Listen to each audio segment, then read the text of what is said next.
After writing a Verilog code for a 1-bit fladder circuit, we can expand it. For example, by using it, we can obtain 4-bit, for example, fladder circuit. For that purpose, we should use 4 fladder circuit like this, and we should have 4-bit inputs A and B here.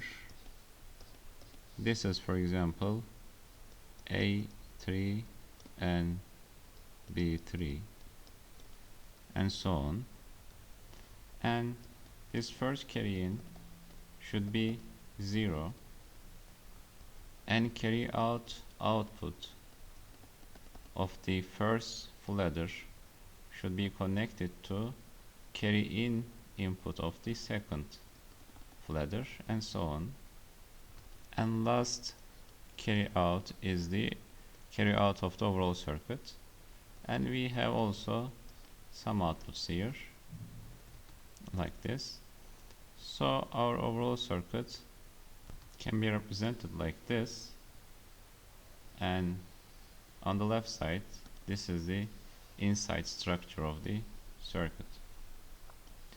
So let's write a Verilog code for the circuit by using the fladder code that we obtained previously.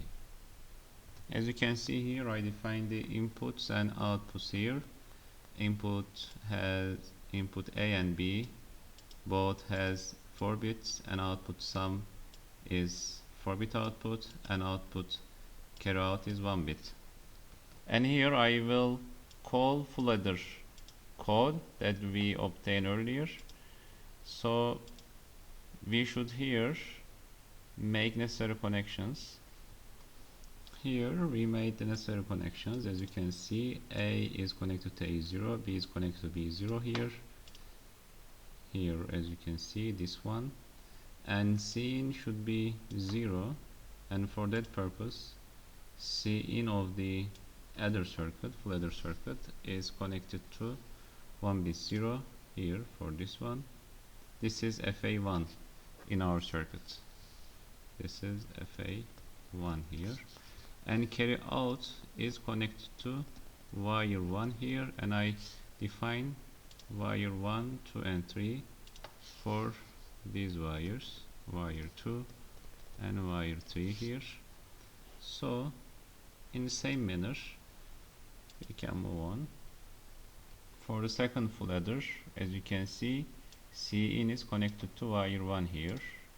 This one, C in is connected to wire 1. This is FA2 wire 1, and C out is connected to wire 2 here, as you can see.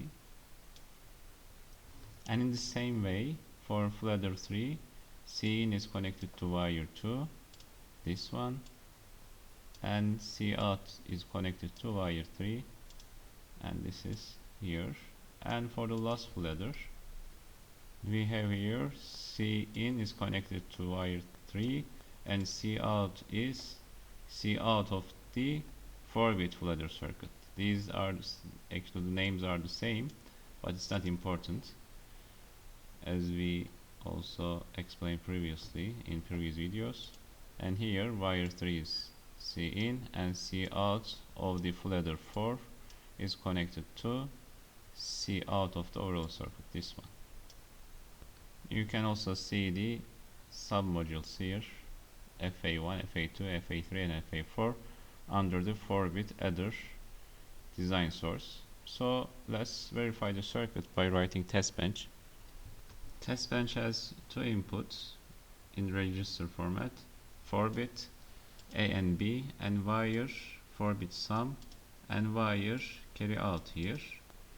So this is 4-bit adder circuit is called here, unit under test, and A is connected to A, B is connected to B, and sum to sum, and C out to C out here. And I give different values to the inputs. As you can see here, for example, first case, A is 4-bit decimal 3 and B is 4-bit decimal 4, and output should be 7. Let's check, let's run the simulation. By the way, I realize a mistake here. We forgot to connect the sum output here, and let's edit. It should be something like this.